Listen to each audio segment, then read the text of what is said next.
Wow, so the Eagles might be doing something that I never saw coming, as news just dropped that the Birds could be looking to sign an underrated veteran cornerback to bolster the secondary. But in a shocking turn of events, that could mean Cooper DeJean is permanently switching positions, so in this video, I'll break that down. Plus, we just got breaking news as the Eagles just made a shocking trade for a new offensive weapon, and it's a lot better than you might think. Also, we'll analyze the Birds' offense in Week 1 and what Kevin Patullo has to do to fix it, while Jalen Hurts deserves more credit for what he did against the Cowboys, and the Eagles apparently made an insane trade offer for Micah Parsons. So I'm going to talk about that and all the other latest Eagles news starting right now.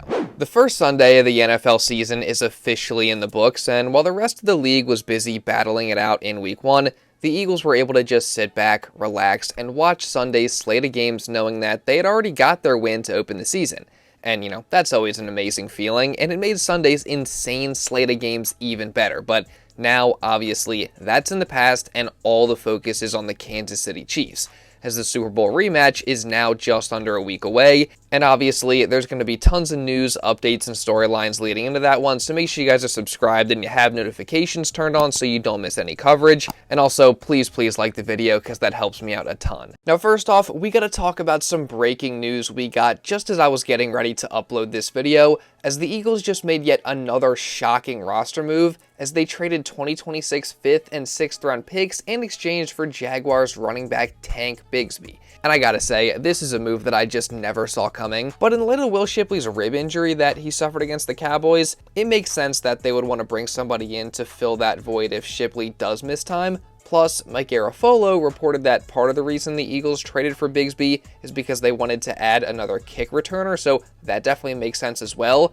That said though, I still think this is a very surprising move, all things considered, but in a very good way. As in my opinion, this isn't just some throwaway trade for a player that's not going to play very much. No, Bigsby is a very solid player that could significantly contribute to the Eagles' offense, run game, and special teams this year. I mean, again, he brings value as a returner, but as a running back, Bigsby ran for nearly 800 yards last season, along with 7 touchdowns, and averaged 4.6 yards per carry. And he's a guy that really brings a little bit of everything at the running back position. I mean, as his name suggests, he's got power, but he's also got speed, quickness, and agility.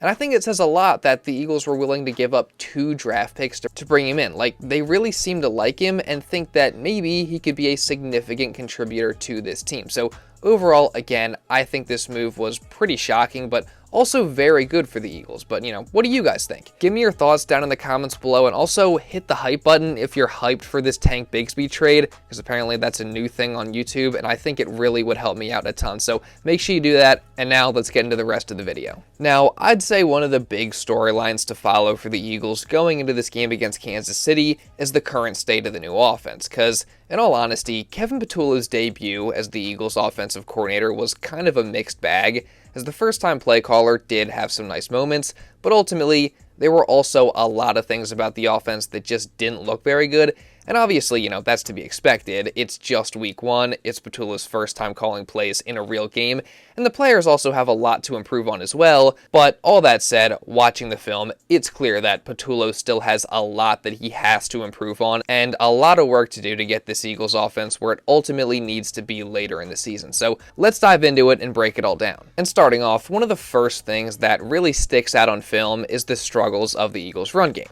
As of course, that was the Birds' specialty last year, but on Thursday night, it was pretty lackluster, as Saquon ran for just 60 yards on 18 carries on just 3.3 yards per carry, and also a touchdown. And look, it wasn't a horrible performance by any means, and I don't think it was due to any fault of Barkley himself, but rather the situations that Kevin Patullo and the coaches just kept putting him in with the play calls.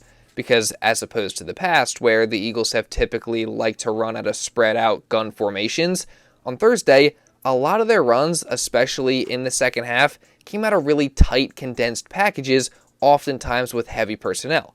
And what that did was essentially invite the Cowboys to just load up the box and specifically guard against the run. So it's no surprise that the run game with Saquon wasn't super effective on Thursday night. I mean, get this. According to Jeff McClain, Saquon Barkley faced a stacked box of 8+ defenders on 66.7% of his carries in week 1, which was more than 3 times the rate that he faced stacked boxes last year, and also the highest rate that he's ever faced since entering the NFL.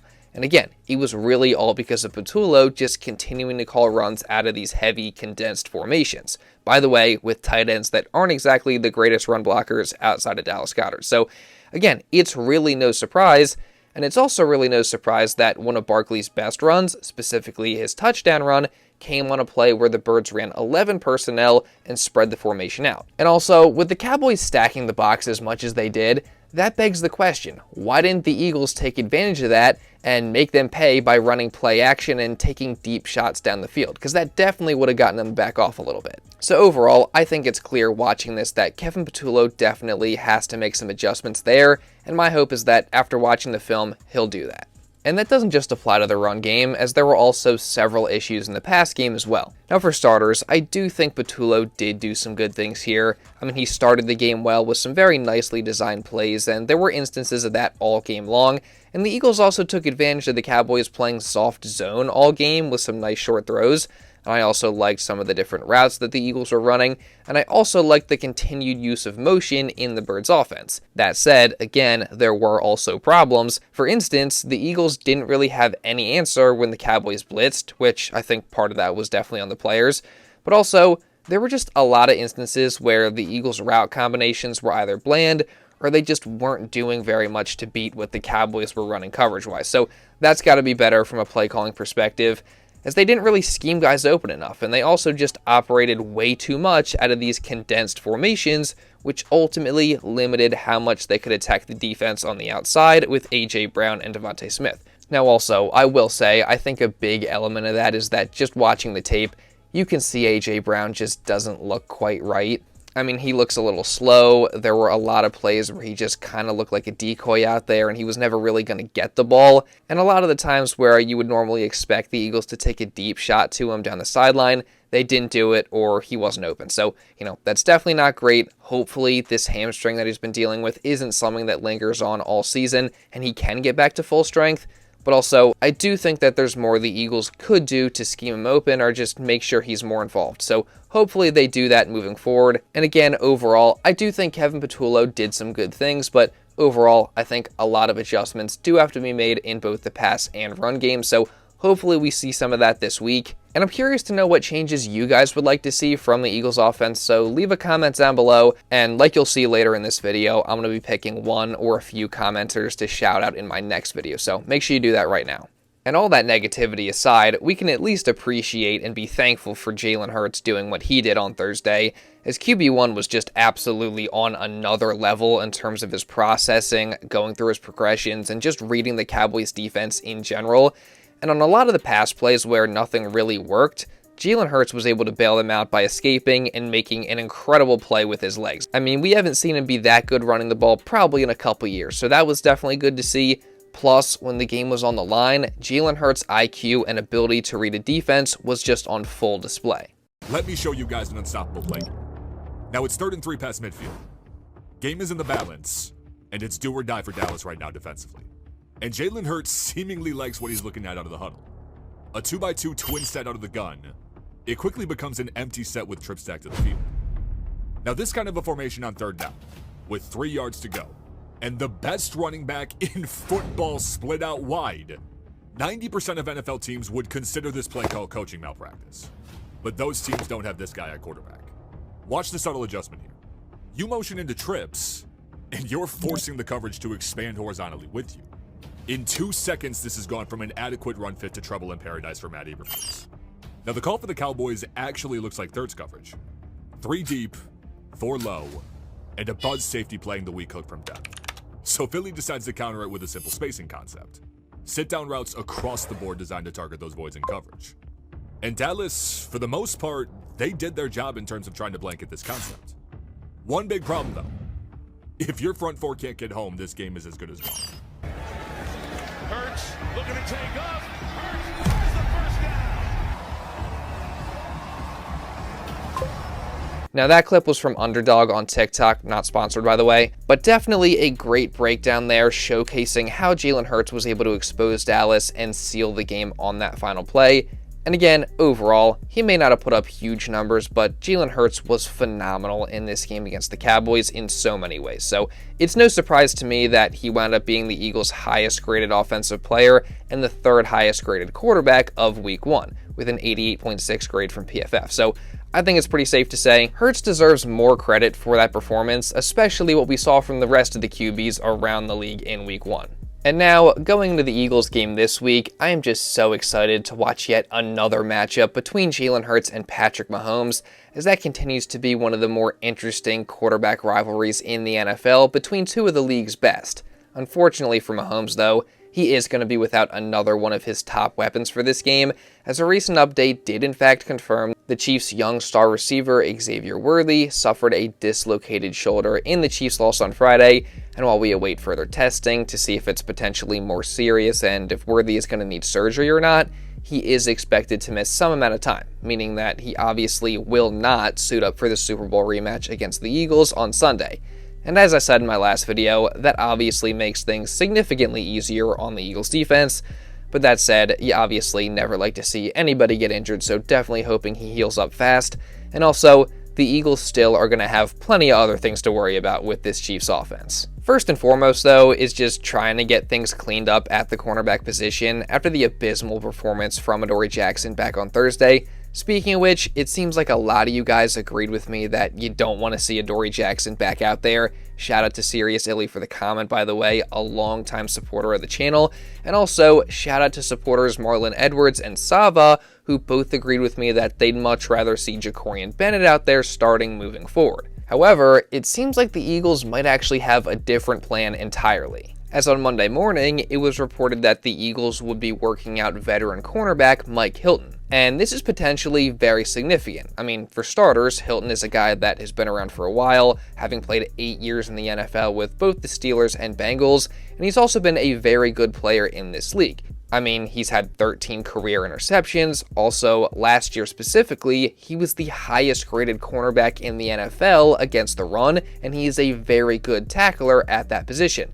And while he did take a step back in coverage, he wasn't terrible in that area either, and overall, he was graded as one of the better cornerbacks in the league. So he's someone that brings some toughness, some physicality, and some veteran leadership if he does sign. However, what's interesting about this is that at just 5'9" and 183 pounds, Hilton is exclusively a slot cornerback, meaning that with the Eagles, he would either fill the role that Avonte Maddox had last year as the backup in the slot to Cooper DeJean, or he could potentially take over right away as the starter at the slot cornerback position, meaning that the Eagles are planning on making a change that I never saw coming. And that would of course be moving Cooper DeJean to the outside permanently. And on one hand, I guess that would fix the problem at outside cornerback, but on the other hand, I honestly just don't love the idea of moving Coop outside. I mean, the guy's already a bona fide star at the slot position, and I also think that his skill set and his play style just fits that position so perfectly. So, if the Eagles could avoid it, I really don't want to mess with what already has been working. Not to mention that moving DeJean permanently to the outside could cost the Eagles a lot of money in a few years, as when it ultimately comes time to extend DeJean, it's going to cost them a lot more money to pay him as an outside corner than it would as a slot corner. I mean, just for reference, the NFL's highest paid corner right now is Sauce Gardner, who makes just over $30 million per season, while the highest paid slot corner is the Bears' Kyler Gordon, who's making $40 million over the course of 3 years, or $13.3 million per season. So yeah, that's a pretty big difference. So overall, I just do not love the idea of moving Cooper DeJean to the outside, even though I do think he could do it, and I also like Mike Hilton as a player. That said, nothing is confirmed, and Vic Fangio did say just a few weeks ago that moving Coop to the outside primarily was not on the table. So, we'll just have to wait and see how it all plays out. Speaking of Eagles moves, though, they actually just made a few today as they signed Patrick Johnson to the active roster while adding back Montrell Johnson and Holland Pierce to the practice squad and releasing Elijah Cooks. Plus, we got news on a move that almost happened, as just days after it was reported that the Eagles made a strong push to trade for Micah Parsons over the summer. Jay Glazer said on Sunday that the Eagles had offered at least 2 first-round picks, a third-round pick, a fifth-round pick, and other assets in exchange for Parsons, but Dallas declined as they did not want to trade him in the division. Now, if you remember, last year, Glazer actually made up a report about the Eagles saying that Brandon Graham and Big Dom came to Jalen Hurts' house during the bye week, so, who knows if this report about Parsons is even true. But if it is, I mean, it's crazy they offered that much in a trade, and it's also crazy that Parsons could have been an Eagle. But also, that's all over at this point. Parsons is a Packer. And side note, he was destroying Penei Sewell yesterday, and I think that only further proves that Lane Johnson is the best tackle in football, because Micah was not doing that to him. All that said, though, we got plenty more news coming out in these next few days. There's a Nick Sirianni press conference going on right now. We obviously still are awaiting the decision on Jalen Carter and whether he's going to be suspended or not. We're also waiting to see how the Eagles might want to discipline him. So, again, plenty to come over this next week. And if you don't want to miss any of my coverage, then make sure you subscribe and you turn on notifications. Again, you're not going to want to miss anything. And also drop a like down below because it really does help me out so much, guys, and it takes 2 seconds. So please hit the like button. Let's see if we can get to 500 likes today. And also leave a comment down below just regarding anything that I talked about in this video. Again, I'm going to pick one or a couple of those to shout out in my next video. And also, if you do want to watch another Eagles video going over some news from a couple days ago, you can check this out right here. And now with all that being said, that's pretty much all I got for this one, guys. So thank you all so much for watching, and I'll see you in the next video.